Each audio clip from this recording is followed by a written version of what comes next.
जब सुने के होई भोजपुरी गाना बस बजे के चाही गाना।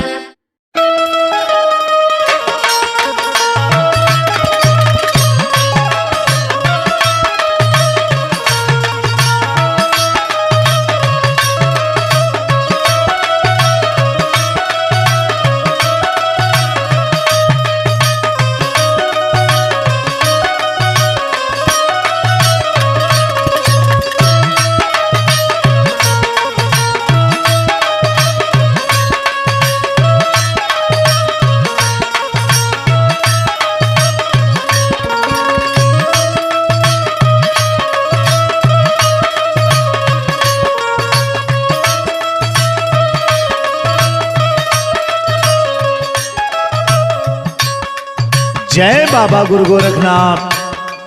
अरे माँ, ओ माँ, अरे माँ, तू तो आज बहुत उदास लग रही हो माँ।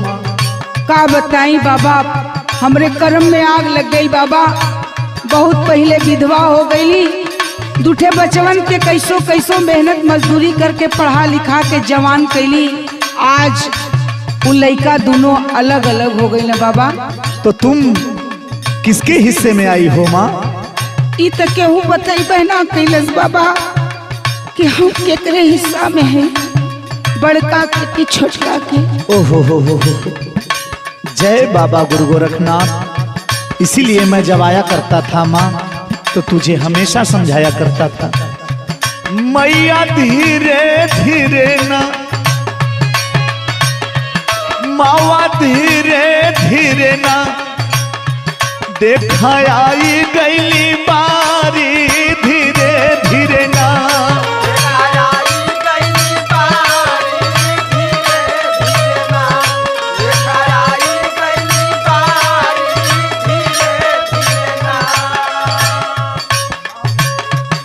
माँ, मैं तो तेरे घर से हमेशा भिक्षा लेके ही जाया करता था माँ, मैं सब जानता हूँ माँ। सुन, पाल पोस अब पढ़ा लिखा के काबिल जके बनावालू,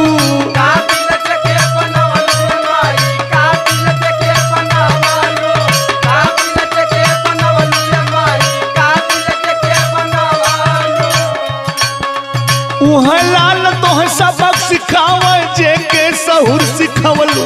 माई धीरे धीरे ना, ए मावा धीरे धीरे ना, तू बनवलू अधिकारी धीरे धीरे ना।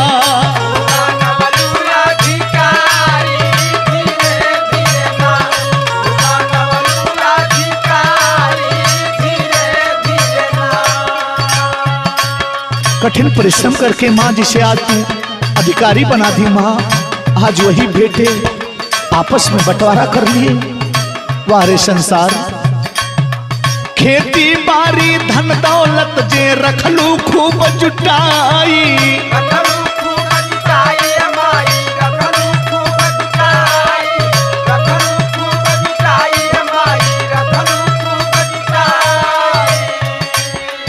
एकन तोहरे काम अइले बटले दूनो भाई। मैया धीरे धीरे ना, ए बाबा धीरे धीरे ना, तू तो हो गईलू भिखारी धीरे धीरे ना।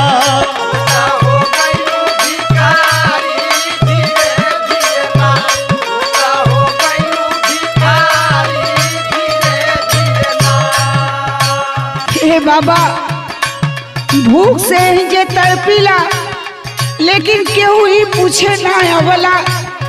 अरे माई, तू खाना खैली कि ना खैली? घर आंगन दुआरे मैया लिहल दूनो बाटी,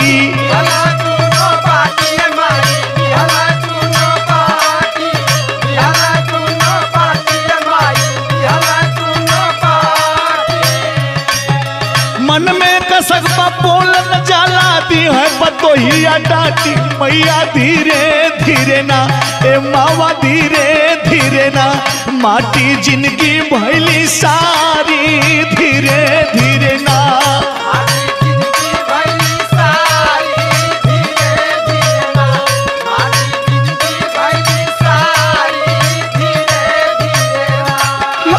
बरसों का बात बा, अपनी मेहरारू का बात सुन के हमके इतना जोर से धक्का मलस बाबा। माँ सब देख रहा हूँ माँ, तो सतोहार नए कई हाँ संतोष करा तुम्हाता।